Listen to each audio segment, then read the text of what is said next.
हम स्टार्ट कर रहे हैं differentiation of vectors second chapter. सबसे पहले है स्केलर फंक्शन। स्केलर फंक्शन क्या कहता है let D be any subset of a set of real numbers then a rule denoted by f which associates to each scalar t denoted by capital D a unique letter. It means ft is called scalar function and the t is the scalar variable. ये क्या कहता है कि ft नाम का हमारे पास अगर कोई फंक्शन दे रखा है, फॉर एग्जांपल फंक्शन की वैल्यू दे रखी है हमें 2i + 3j + 4k, ठीक है। तो ये 2, 3, 4 जो है अपने पास ये होंगे स्केलर, और मैं इसको लिख दूँ F T equal to 2t + 4tj + 5tk। तो 2t 4t 5t ये हमारे पास क्या हो जाएंगे स्केलर। और हमारे पास इसी तरीके से अगर ऊपर वेक्टर का लगा हो साइन तो वो हो जाएगा वेक्टर फंक्शन। कहता है ए रूल, देखो सिंपल एफ जो होगा वो होगा स्केलर और वेक्टर के ऊपर क्या होगा हमारे पास एरो लगा हुआ, तो वेक्टर फंक्शन वो बन जाएगा, ठीक है। ये इसने दे भी रखा है कि F T equal to F1t + F2t + F3t इस टाइप का फंक्शन है। अगर कंपोनेंट कैपिटल एफ के हैं तो ये हमारे पास स्केलर फंक्शन हो जाएगा। किसके स्केलर फंक्शन है टी और वेक्टर फंक्शन क्या है एफ।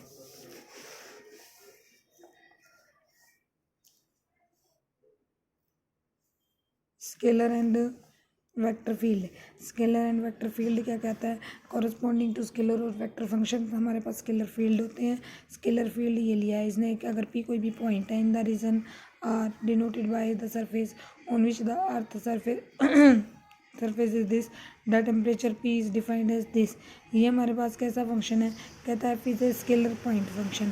क्यों है स्केलर, क्योंकि इसके ऊपर एरो नहीं लगा हुआ, तो ये कैसा फंक्शन है स्केलर पॉइंट फंक्शन। अगर मैं इसके ऊपर एरो का साइन लगा दूँ तो ये कैसा फंक्शन बन जाए, और साथ में क्या लगा दूँ आई जे के, तो ये कैसा फंक्शन बन जाएगा वेक्टर फंक्शन बन जाएगा, ठीक है। अब आइए हमारे पास limit of a vector function. Limit की डेफिनेशन आप पहले भी कर चुके हो, लिमिट कंटिन्यूटी डिफरेंशिएबिलिटी कैलकुलस में किए थे, वही यहाँ पर है हमारे पास। डेफिनेशन वही है लेकिन उसको थोड़ा सा कन्वर्ट कर रखा है हमने वेक्टर की फॉर्म में। क्या कहता है limit of a vector function की डेफिनेशन देखो क्या कहता है, a vector function f t is said to tend to a limit a when t tends to t naught if for given epsilon greater than 0 however small it may be there exists a positive real number delta greater than 0 such that ये condition satisfy हो जाए। देखो real number में आपने क्या किया था कि एफ एक्स कोई फंक्शन था, उसको हम लिमिट कह रहे थे, लिमिट हम ए के ऊपर डिफाइन कर रहे थे, लिमिट एल कह रहे थे, तो क्या कहते थे एफ एक्स माइनस एल का mod is less than epsilon whenever x minus a का mod is less than delta. ये बात हमने की थी रियल नंबर में। अब रियल से आ गया इसको वेक्टर के ऊपर लेकर, कहता है एफ एक्स की जगह पर फंक्शन ले लिया एफ टी, वेक्टर फंक्शन ले लिया, लिमिट ले लिया एल की जगह पर ए, तो एफ टी माइनस ए का mod is less than epsilon when ever T minus t note point ले लिया है हमने ए की जगह पर, तो टी माइनस टी नोट का mod is less than delta. यही डेफिनेशन है हमारे पास कि एफ टी को हम कहेंगे ए को टेंड कर रहा है कब, जब हमारे पास given epsilon however small greater than 0 there exist क्या कर जाए, हमें एप्सिलॉन के लिए एक डेल्टा मिल जाए सच दैट ये कंडीशन सेटिस्फाई कर होती हो। और इसको लिखने का तरीका क्या है, limit t tends to t naught f t is equal to a. वही लिमिट वाले रिजल्ट जो रियल के ऊपर थे वही वेक्टर फंक्शन के ऊपर है कि लिमिट दो फंक्शंस के ऊपर खुल जाती है। लिमिट अगर नेगेटिव हो रही है तो दोनों फंक्शन के ऊपर अलग अलग का उसका नेगेटिव ले सकते हो। मल्टीप्लाई के ऊपर खुलती है, क्रॉस प्रोडक्ट वहाँ पर सिर्फ मल्टीप्लाई था, या डॉट और क्रॉस प्रोडक्ट दो चीज़ें हैं, तो डॉट प्रोडक्ट के ऊपर भी अलग अलग कर सकते हैं, क्रॉस के ऊपर भी अलग अलग कर सकते हैं। फाई टी एफ टी ये फंक्शन है, तो लिमिट जो है को स्केलर की बाहर आ जाती है, फाई टी फंक्शन बाहर आ जाएगा, और limit t tends to t naught f t vector function की उसके ऊपर लग जाएगी, ठीक है। इंपॉर्टेंट थ्योरम क्या है, ये अपने पास एफ एक फंक्शन दे रखा है F1t + F2t + F3t vector function है। ए हमारे पास कोई भी स्केलर दे रखा है, हमें कोई भी पॉइंट है, then limit t tends to t naught f t is equal to a if and only if limit t tends to t naught f i t is equal to a i is equal to 1 2 3 function की value exist करनी चाहिए। Next i continuity की definition. Continuity की definition हमने simple करी थी scalar के अंदर, ये सॉरी रियल नंबर के अंदर क्या की थी कि limit t tends to t, limit वहाँ था एक्स के ऊपर बात की थी, limit x tends to x naught f x is equal to f of of a, यही कहा था ना। यहाँ पर हमारे पास क्या है, vector function f is said to be continuous and is defined as this: limit t tends to t naught f t is equal to f of t naught। वहाँ पर लिखने का डेफिनेशन क्या था, डेफिनेशन थी f x minus f a का mod is less than epsilon whenever x minus a का mod less than delta. यहाँ पर क्या हो जाएगा, f t minus f t naught का mod is less than epsilon whenever t minus t naught का mod is less than delta. Theorem on continuity, theorem देखो कि कहता है एफ टी मेरे पास कोई भी फंक्शन दे रखा है, इसको कंटिन्यूस कहेंगे कब, if and only f one f two f three which are scalar function of t are continuous. कहते हैं इस वेक्टर फंक्शन को हम कंटिन्यूस कब कहेंगे, जब ये जो स्केलर फंक्शन है F one f two f three ये हमारे पास क्या हो जाए, कंटिन्यूस हो जाए। नेक्स्ट है डेरिवेटिव, वही जो कैलकुलस वाली डेफिनेशन है रियल नंबर के ऊपर वो वाली लगाते हैं। डेरिवेबिलिटी की डेफिनेशन, डेरिवेबिलिटी की डेफिनेशन थी ये, वहाँ पर d x by D t था, यहाँ हो गया d r by D T is equal to limit delta t tends to t naught, यहाँ हो गया अपने पास r plus delta r minus r divide by delta t, या फिर क्या कर सकते हो, limit delta t tends to t naught f of t plus delta t minus f t divide by delta t. अब आया derivative of a vector function with respect to scalar. Derivative की देखो इसने एक आर्टिकल प्रूफ कर रखा है, क्या तुम्हें आर्टिकल प्रूफ करने की जरूरत नहीं है। डेरिवेटिव को डिनोट करते हैं हम वेक्टर में d r by D t और D F by D t, या फिर एफ डैश टी, या फिर अपने पास क्या हो जाएगा d by D T of F T. यही हम रियल नंबर में किया करते थे, बस आर यहाँ पर आ गया, उसमें एक्स चला करता था। ठीक है, रिजल्ट वही है कि अगर हमने वेक्टर को क्या कहना है, डिफरेंशिएबल कहना है, तो उसके जो ये कंपोनेंट दे रखे हैं स्केलर कंपोनेंट, ये हमारे पास क्या होने चाहिए, डिफरेंशिएबल होने चाहिए। ये है इस थ्योरम का प्रूफ नहीं सॉरी स्टेटमेंट, कि एफ जो होगा हमारे पास वेक्टर फंक्शन वो डिफरेंशिएबल तब होगा जब ये जो इसके स्केलर्स हैं, ये एफ टी फंक्शन था ना, इसको डिफरेंशिएबल कब कहोगे, डिफरेंशिएबल कहने का मतलब एफ डैश टी कब निकलेगा, जब हमारे पास जो इसके ये स्केलर दे रखे हैं कंपोनेंट, इन ये जो है हमारे पास क्या होने चाहिए, डिफरेंशिएबल होने चाहिए। Is that clear. Successive differentiation, एक डिफरेंशिएशन निकालो, फिर उसका दोबारा डेरिवेटिव करके दूसरा डिफरेंशिएशन, फिर दोबारा डेरिवेटिव करके तीसरा डिफरेंशिएशन, तो ये होता है स्केलर डिफरेंशिएशन। डिनोट कैसे करते हैं इसको, हाई ऑर्डर डेरिवेटिव को सेकंड ऑर्डर का निकालना है तो d two r by D t square हो जाएगा, थर्ड का निकालना है तो d three r by D t cube हो जाएगा, d four r by D t four हो जाएगा। या क्या कह सकते हो, f double dash t, f triple dash t up to so on, जितने भी ऑर्डर का निकालना है वही आ जाएगा हमारे पास।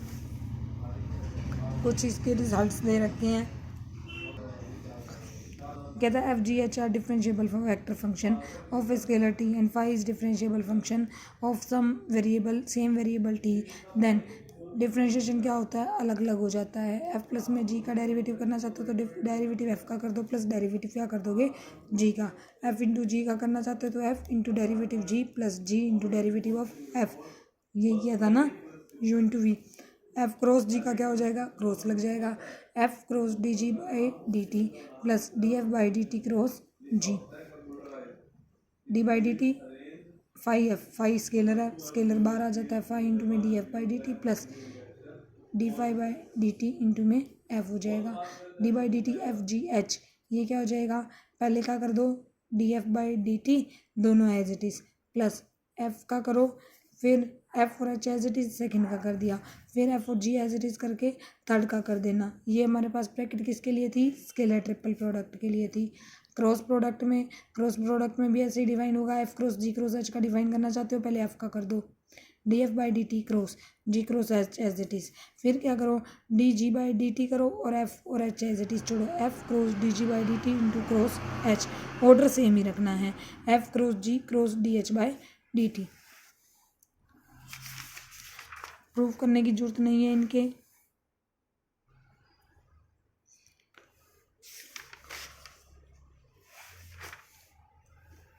डेरिवेटिव ऑफ फंक्शन जिसको तुम चेन रूल पढ़ा करते थे, फंक्शन का है किसी और फंक्शन के with respect to derivative. R एक डिफरेंशिएबल वेक्टर फंक्शन दे रखा है of a scalar variable s further differentiable function दे रखा है ऑफ ए वेरिएबल टी का, और तुम्हें डेरिवेटिव करना है आर का विद रिस्पेक्ट टू टी। तो कैसे करते थे, del r by del t is equal to delta r by delta s into में delta s by delta t, दोनों की मल्टीप्लाई। यही करते थे ना, यहाँ पर भी यही काम है। D r by D T क्या हो जाएगा, D r by D S करो, इंटू में D S by D T कर दो। कांस्टेंट वेक्टर कौन से होते हैं कि जिनका मैग्नीट्यूड और डायरेक्शन जो होती है वो कांस्टेंट रहती है। कहता है vector is said to be constant if both its magnitude and direction are fixed and do not change. Fix होते हैं और चेंज नहीं होती। जैसे एफ एक वेक्टर ले लिया 2i + 3j - 4k, ये कांस्टेंट वेक्टर है। कैसे कि इसका मैग्नीट्यूड निकाला, इसका मैग्नीट्यूड आ गया 4 + 9 + 16 √। ये मैग्नीट्यूड क्या हो गया, constant. Magnitude constant, direction constant, तो ये हमारे पास क्या हो जाएगा, कांस्टेंट वेक्टर। ऐसे ही कुछ एग्जांपल दे रखे हैं। Next theorem I, derivative of constant vector is 0। वही इस कांस्टेंट का डेरिवेटिव 0 होता है ना, तो यहाँ पर कांस्टेंट वेक्टर क्या हो जाएगा, 0 वेक्टर हो जाएगा। प्रूफ करने की जरूरत नहीं है। अब आगे सम इम्पोर्टेंट थ्योरम देखो। पहली थ्योरम क्या कहती है, the necessary and sufficient condition for the vector function F of a scalar variable to be constant is df by D T equal to 0। Necessary और सफिशिएंट कंडीशन दे रखी है कोई वेक्टर फंक्शन एफ के constant होने की, कि उसका डेरिवेटिव क्या हो जाए, 0। रियल के ऊपर तो ये बात हमें पता है कि कांस्टेंट का डेरिवेटिव 0 आता है, और डेरिवेटिव 0 तो वो फंक्शन कांस्टेंट होता है। यहाँ पर हमने वेक्टर के लिए प्रूफ करना है। देखो स्टेटमेंट दे रखी है, समझ आई। अब इसका प्रूफ करते हैं। नेसेसरी कंडीशन लेकर चलते हैं। नेसेसरी का मतलब एफ एक कांस्टेंट वेक्टर है। कांस्टेंट है तो क्या हो जाएगा, F equal to F1i + F2j + F3k ले लिया। F1 F2 F3 are free from T है अपने पास। अब हमने डेरिवेटिव निकाला। डेरिवेटिव अब इसमें टी का फंक्शन ही नहीं है, मतलब ये इस टाइप के फंक्शन है 2i + 3j + 4k, तो इनका डेरिवेटिव क्या हो जाएगा, 0, क्योंकि ये फ्री है ना टी से। तो 0i + 0k + 0k which is equal to 0। It mean constant vector लेकर चले, उसका डेरिवेटिव क्या आ गया, 0। सफिशिएंट कंडीशन लेकर चलो, डेरिवेटिव क्या है, 0। डेरिवेटिव 0 है तो इसका मतलब कहता है suppose F1 F2 F3 are components of F। हमने मान लिया F1 F2 F3 components F के, then we can write F को कैसे लिख सकते हो, F1t × i + F2tj F3tk। करो अब इसका derivative df by D T. df by D T क्या हो जाएगा, df1 by D T into में आई, df2 by D T into में जे, df3 by D T into में के। और डेरिवेटिव क्या दे रखा है हमें, 0।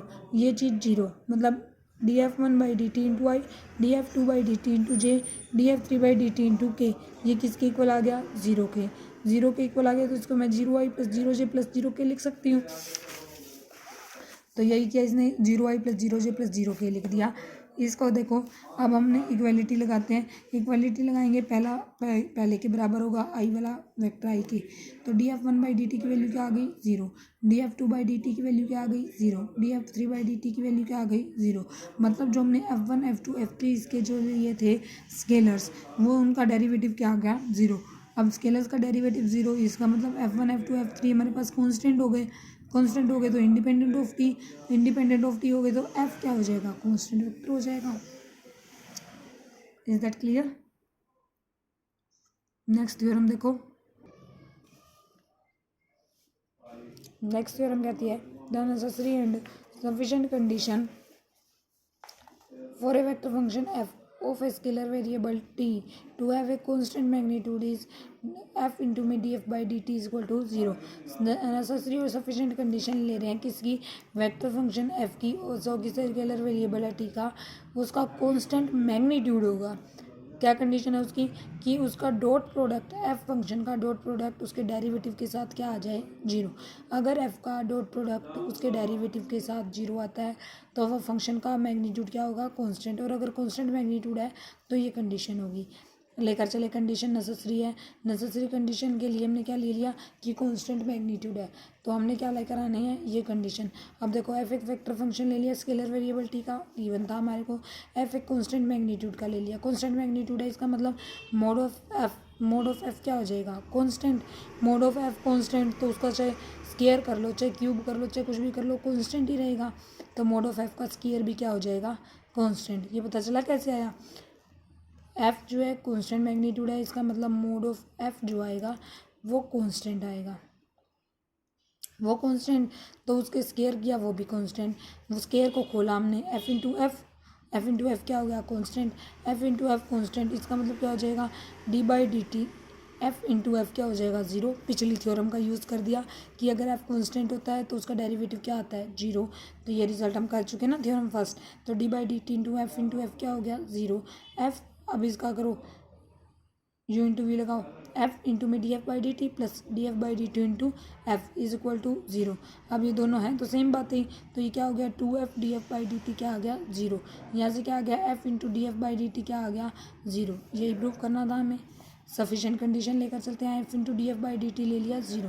इससे रिवर्स स्टेप चला दो, टू से मल्टीप्लाई करेंगे जीरो, टू से मल्टीप्लाई को खोल दिया, F into D F by D T plus F into D F by D T is equal to zero. ये क्या बन गया D by D T of F into F. वही रिवर्स स्टेप चल रहे हैं, इसका मतलब F into F constant, mod of F square constant, इसका मतलब मोड ऑफ एफ कॉन्स्टेंट।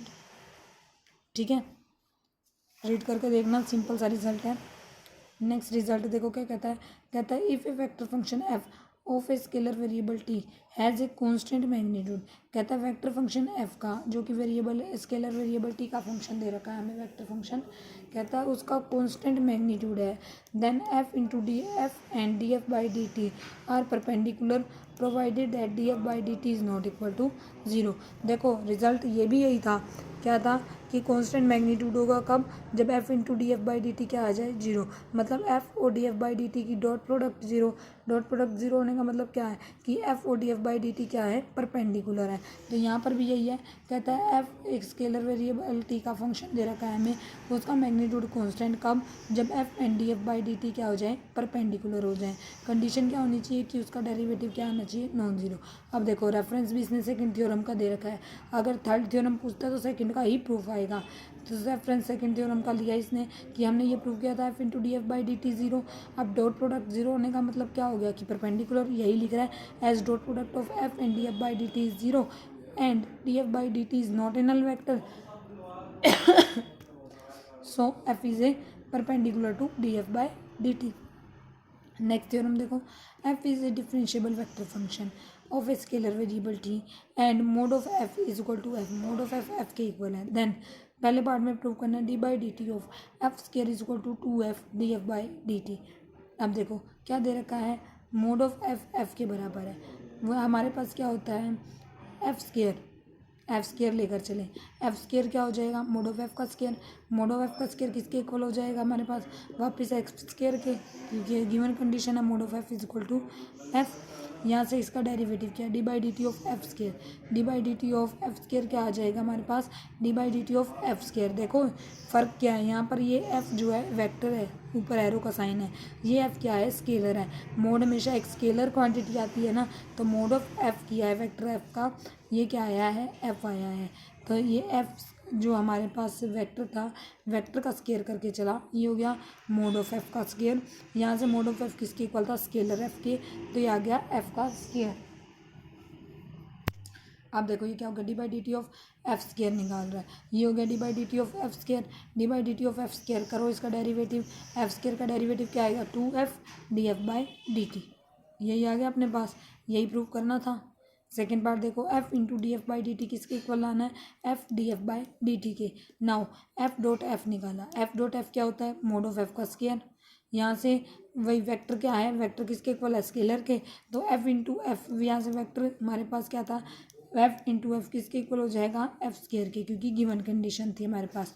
अब करो differentiation with respect to T, differentiation किया एफ इंटू में D F by D T plus D F by D T into में F, यहाँ से इसका करोगे two F D F by D T. तो ये क्या बन गया अपने पास, ये दोनों हैं तो सेम क्वांटिटी, तो इसको मैं क्या लिख सकती हूँ two F D F by D T. ये क्या आ गया two F D F by D T, यहाँ पर वेक्टर है यहाँ पर स्केलर है, टू और टू कैंसिल आउट हो गए। यहाँ से vector F D F by D T किसके इक्वल आ गया scalar F D F by D T. यही प्रूव करना था हमें, सिंपल सी थ्योरम्स हैं। नेक्स्ट देखो क्या कहता है if F is a differentiable vector function, F हमें डिफरेंशिएबल वेक्टर फंक्शन दे रखा है of scalar variable T, then D by D T F cross D F by D T, F cross D by D T F cross D F by D T किसके equal है f cross d2f/dt square के। तो d/dt f cross df/dt किसके equal हो जाएगा, वही definition लगाई, f cross d2f/dt square plus df/dt cross df/dt। तो ये क्या बन गया, df/dt cross df/dt, same vector cross product क्या हो गई, 0। तो ये क्वांटिटी तो हो गई 0, क्या आ गया, f इंटू में f cross d2f/dt square. Next देखो, कहता है the necessary and sufficient condition for the vector function F of a scalar variable T to have a constant direction is F cross D F by D T zero. देखो पहले हमने किया कि vector function constant जब हमारे पास क्या आ जाए, एफ जो जाए 0 हो जाए। फिर हमने किया कि कांस्टेंट मैग्नीट्यूड कब होगा, जब F into D F by D T क्या आ जाए, 0, मतलब कि फंक्शन की उसके डेरिवेटिव के साथ डॉट प्रोडक्ट 0। अब हमारे पास रिजल्ट आया कि अगर हमारे पास कांस्टेंट डायरेक्शन कब होगी, जब हमारे पास फंक्शन की उसके डेरिवेटिव के साथ क्रॉस प्रोडक्ट 0 आ जाए। देखो नेसेसरी एंड सफिशिएंट कंडीशन है, लेकर चले, कहते let F be a vector function of scalar variable T. Suppose हमने मान लेते हैं कि एफ जो है एक यूनिट वेक्टर दे रखा है in the direction of F. पहले अभी हम तो कोई भी कंडीशन नहीं लेकर चले, कुछ रिजल्ट निकालेंगे उसका हम नेसेसरी और सफिशिएंट कंडीशन में यूज़ करेंगे। तो लेकर चले हैं कि एफ जो है हमारे पास एक यूनिट वेक्टर दे रखा है in the direction of F. Now if F denotes the magnitude of F, vector F का मैग्नीट्यूड हमने ले लिया स्केलर एफ, देन एफ क्या हो जाएगा, एफ इंटू में F of unit vector, vector F ऐसे ही होता है ना हमारे पास। देखो वेक्टर एफ कैसे लिखते हो तुम, वेक्टर एफ लिखते हो f1t इंटू में आई कैप प्लस f2t इंटू में जे कैप प्लस f3t इंटू में के कैप। तो ये हमारे पास आई जे के ये कौन से हैं, यूनिट वेक्टर, तो इसको तो मैं f कह दूँ, ये f1 f2 f3 ये जो स्केलर हैं इसको मैं क्या कह दूँ, f कह देती हूँ। ठीक है, तो वेक्टर एफ किसकी इक्वल है, एफ इंटू में F unit vector of F. यहाँ से करो derivative D F by D T, D F by D T U into V लगाओ, एफ इंटू में D F by D T plus D F by D T into में F cap. अब cross product define करो, एफ cross D F by D टी जो निकालना है उसके लिए, F cross D F by D T, F cross D F by D T, F cross D F by D T क्या हो जाएगा, एफ वैल्यू रखी एफ इंटू में F cap cross D F by D T की value रखो F D F by D T plus D F by D T into में F 1 और 2 का यूज़ कर दिया। फिर इसके बाद करो क्रॉस प्रोडक्ट, ये क्या हो गया, F square F cap cross D F by D T, इसकी और इसकी करोगे ये क्या हो जाएगा, F D F by D T F cap cross F cap, F cap cross F cap, ये तो 0 इंटू समथिंग 0, तो ये क्वांटिटी तो हो गई 0। ये टर्म बच गई D two F cross D F by D T. ठीक है, ये बच गया अब हमारे पास, अब इसका हम आगे यूज़ करेंगे। अब लेकर चलो कंडीशन नेसेसरी कंडीशन में हम क्या लेकर चलें कि एफ जो है कांस्टेंट डायरेक्शन है, as F and F unit cap vector is same, so direction of F cap is constant, also magnitude of F is constant as X is a unit as it is a unit vector. देखो क्या लेकर चला, कहता है F एक constant vector लेकर चल रखा है, कांस्टेंट डायरेक्शन ले ली, हमने दिखाना है कि उसका क्रॉस प्रोडक्ट जो होगा उसके डेरिवेटिव के साथ 0 आएगा। तो एफ एक कांस्टेंट डायरेक्शन वाला वेक्टर ले लिया हमने, कहता है डायरेक्शन ऑफ एफ और एफ कैप दोनों की डायरेक्शन सेम है, डायरेक्शन सेम है तो क्या हो जाएगा, क्योंकि direction is same, so direction of F cap is constant, direction F cap की क्या हो जाएगी, कांस्टेंट हो जाएगी। क्यों, क्योंकि जब इन दोनों की डायरेक्शन सेम है और वेक्टर एफ कैसी डायरेक्शन का है, कांस्टेंट का, तो यूनिट वेक्टर ऑफ एफ भी क्या हो जाएगा, कांस्टेंट डायरेक्शन का हो जाएगा। अब मैग्नीट्यूड ऑफ एफ हमेशा कांस्टेंट होता ही है क्योंकि ये यूनिट वेक्टर है, यूनिट वेक्टर कांस्टेंट होता है। नाउ एफ कैप भी क्या हो गया, constant vector, F cap constant है तो डेरिवेटिव क्या हो जाएगा, 0, डेरिवेटिव 0 हो गया। तो अब देखो यहाँ से हमारे पास ये आया था F cross D F by D T, इसके इक्वल आया हुआ है। ठीक है, इसको इक्वेशन नंबर 3 कह रखा है। जब ये चीज़ 0 तो ये पूरा हमारे पास 0 आ गया, it means F cross D F by D T क्या आ गया, 0, F cross D F by D T क्या आ गया, 0। यही प्रूव करना था। सफिशिएंट कंडीशन में लेकर चलो, F cross D F by D T क्या ले लिया, 0, F cross D F by D T की यहाँ से रखो value, F cross D F by D T इसका यूज़ कर रही हूँ, F square F cap cross D F by D T, ये F cross D F by D T की वैल्यू क्या है, 0, मतलब ये चीज़ 0 के इक्वल आ गई। तो ये हो गया F square F cap into में D F by D T, ये क्या आ गया 0। ये 0 आने के बाद ये हमारे पास कांस्टेंट है, इसको मैं इधर ला कर 0 कर सकती हूँ। ये आ गया F cap cross D F by D T, क्या आ गया 0। एफ कैप कांस्टेंट मैग्नीट्यूड क्या हो गया, कांस्टेंट मैग्नीट्यूड का, ये तो ऊपर ही हम कह के चले हैं कांस्टेंट मैग्नीट्यूड का है क्योंकि यूनिट वेक्टर है, कांस्टेंट मैग्नीट्यूड है, इसका मतलब डॉट प्रोडक्ट क्या होगा 0, डॉट प्रोडक्ट 0, डॉट प्रोडक्ट 0 आ गई। और ये एफ कैप 0 है नहीं, तो इसका मतलब इसको 0 होना पड़ेगा D F by D T को, तो D F by D T 0, D F by D T यहाँ 0 रख दूंगी, तो इसका मतलब क्या हो गया एफ जो गया हमारे पास कॉन्स्टेंट वेक्टर हो गया और एफ की क्या हो गया कॉन्स्टेंट। फिर देख लो दोबारा बता देती हूँ, नेसेसरी कंडीशन लेकर चला कि एफ जो है कांस्टेंट डायरेक्शन का है, हमें दिखाना है कि एफ का cross product D F by D T के साथ क्या आ जाएगा 0। तो एफ कांस्टेंट डायरेक्शन का है, कांस्टेंट डायरेक्शन का है तो हमारे पास एफ और एफ कैप जो है वो सेम है, तो इसका मतलब एफ कैप जो हो जाएगा उसकी भी डायरेक्शन क्या हो गई कांस्टेंट, और एफ कैप जो है हमारे पास क्योंकि ये यूनिट वेक्टर है तो इसका मैग्नीट्यूड भी क्या होता है कांस्टेंट, तो मैग्नीट्यूड भी कांस्टेंट है, इसका मतलब क्या हो गया एफ कैप जो है कांस्टेंट वेक्टर हो गया क्योंकि डायरेक्शन भी कांस्टेंट होगी मैग्नीट्यूड भी कांस्टेंट, तो वेक्टर भी क्या हो गया कांस्टेंट, वेक्टर कांस्टेंट तो डेरिवेटिव क्या आ गया 0, डेरिवेटिव 0 आ गया। तो इसका मतलब क्या, जो इक्वेशन थर्ड थी इसमें मैं पुट कर दूं अगर 0, यहाँ पर 0 पुट कर दिया तो ये F cross D F by D T क्या आ गया 0। एक तो यही प्रूव करना था। सफिशिएंट कंडीशन में लेकर चले कि F cross D F by D T क्या है 0, F cross D F by D T की रखो वैल्यू इक्वेशन नंबर थर्ड में, ये चीज़ 0, इसका मतलब F two F D F by D T क्या आ गया 0, ये चीज़ आ गई 0। एफ स्केलर था हमारे पास, ये इधर आकर 0, तो F cross D F by D T क्या आ गया 0। अब एफ कैप यूनिट वेक्टर था, इसका मैग्नीट्यूड क्या था कांस्टेंट था, कांस्टेंट वेक्टर भी था, तो हमारे पास मैग्नीट्यूड कांस्टेंट था, तो मैग्नीट्यूड कांस्टेंट के हम डेफिनेट रिजल्ट कर चुके हैं थ्योरम सेकंड कि उनका डॉट प्रोडक्ट क्या होता है हमारे पास 0, तो एफ कैप का डॉट प्रोडक्ट उसके डेरिवेटिव के साथ क्या हो गया 0। अब D F by D T ने तो 0 होना नहीं, ये 0 सॉरी उल्टा बोल रही हूँ मैं, अब एफ कैप जो है वो 0 होना नहीं क्योंकि वो कांस्टेंट वेक्टर है कांस्टेंट मैग्नीट्यूड का, तो किसको 0 होना पड़ेगा D F by D T को, तो D F by D T क्या हो गया 0। जब डेरिवेटिव 0 इसका मतलब एफ कैप क्या हो गया कांस्टेंट वेक्टर हो गया, कांस्टेंट वेक्टर हो गया तो इसका मतलब वेक्टर एफ क्या हो गया कांस्टेंट हो गया।